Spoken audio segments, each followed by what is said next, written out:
Thank you Dinesh. చిన్న విరామం, updates కొనసాగుతాయి.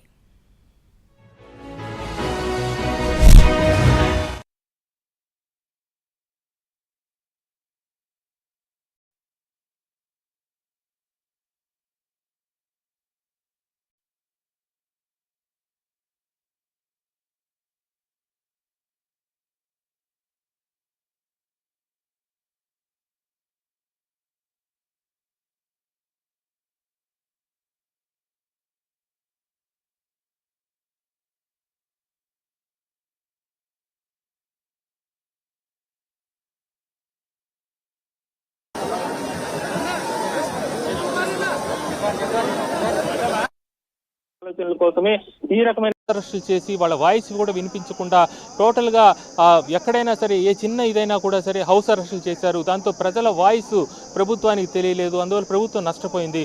కూటమి ప్రభుత్వం అలా కాకుండా ప్రజల వాయిస్ వినిపించడానికి జగన్కి అనుమతి ఇచ్చింది. 500 మంది రావచ్చని కూడా చెప్పింది. ఆయనకు పటిష్టమైన భద్రత ఏర్పాటు చేసింది. ప్రజాస్వామ్యయుతమైనటువంటి పాలన ఎలా ఉండాలో అలాగే కూటమి మొదటి రోజు నుంచి కూడా చేస్తూ ఉంది. కక్ష సాధింపు కాదు, టోటల్గా హౌస్ అరెస్టులు ఎక్కడ జరగలేదు. ఇంతమంది ఇక్కడికి వచ్చారు అంటే గతంలో సాధ్యపడే పని కాదు, ఇప్పుడు ఎందుకు సాధ్యమవుతోంది? అదే పోలీసులు, అదే వ్యవస్థ, అదే ఉన్నప్పుడు గతంలో హౌస్ అరెస్టులు చేసి ఒక్కరంటే ఒక్కరిని కూడా బయటికి రానిచ్చిన పరిస్థితి లేదు. అలాంటిది ఈరోజు మార్కెట్ యార్డ్లోకి 6,000 మంది రాగలిగారంటే ఎంత ఫ్రీగా వదిలారు పోలీసులు. హౌస్ అరెస్టులు చేయలేదు జగన్ వస్తున్నప్పటికీ చెప్పారు, ఇట్లా కాదు, ఇలా చేయండి, ఇలా చేయడం వల్ల రైతులు బాధలు చెప్పుకుంటారని చాలా డెమోక్రటిక్గా అధికారులు వ్యవహరిస్తున్నారు. కూటమి ప్రభుత్వంలో పెద్దలు కూడా వ్యవహరిస్తున్నారు. ఆయన వస్తారని చెప్పినప్పటి నుంచి కూడా అధికారులు ఇక్కడికి వచ్చి రైతులకు కావాల్సినటువంటి వచ్చేదానికి స్వయంగా కలెక్టర్ ఇక్కడికి 3-4 సార్లు రావడం జరిగింది. అటు చిత్తూరు కలెక్టర్ కావచ్చు, అటు తిరుపతి కలెక్టర్ కావచ్చు, వీళ్ళందరూ కూడా అటు దామల చెరువు మామిడికాయల మండి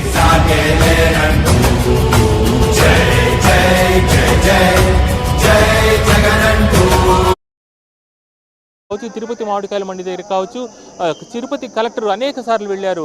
అలాగే మంత్రులు వచ్చారు. ప్రతి ఒక్కరు కూడా మామిడికాయ రైతులకి న్యాయం చేయడానికి సతవిధ కృషి చేసి వాళ్ళకి న్యాయం చేయడానికి పటిష్టమైన చర్యలు తీసుకున్నప్పటికీ చిన్న చిన్న ల్యాప్సెస్ అయితే ఖచ్చితంగా ఉంది. ఆ ల్యాప్సెస్ని నెక్స్ట్ రాబోయే సంవత్సరానికి జరగకుండా చూసుకోవడానికి ఇలాంటివి ఉపయోగపడతాయి. అయితే ఒక దండయాత్రలాగా 30,000 మంది రావడం వల్ల పర్పస్ సర్వ్ అవ్వదు. ఒక రోజు రైతులు త్యాగం చేస్తున్నారు. జగన్ పర్యటనకి ఒక రోజు రైతు త్యాగం చేస్తున్నారు. వందలాది మంది రైతులు త్యాగం ఈరోజు జగన్ పర్యటనలో ఉండబోతోంది. వాళ్ళ పంటలు ఇక్కడికి రాకుండా ఆపుకున్న పరిస్థితి. దానివల్ల జరిగే నష్టం అంతా కూడా రైతులు ఇబ్బంది పడే పరిస్థితి. అయినప్పటికీ కూడా పర్పస్ సర్వ్ కాకుండా ప్రభుత్వానికి సూచన ఇవ్వలేని పరిస్థితి. ప్రభుత్వానికి చేరాల్సిన సమాచారం చేరకపోతే ఈ వచ్చే పర్పస్ సర్వ్ కాదు, కేవలం ఒక రాజకీయ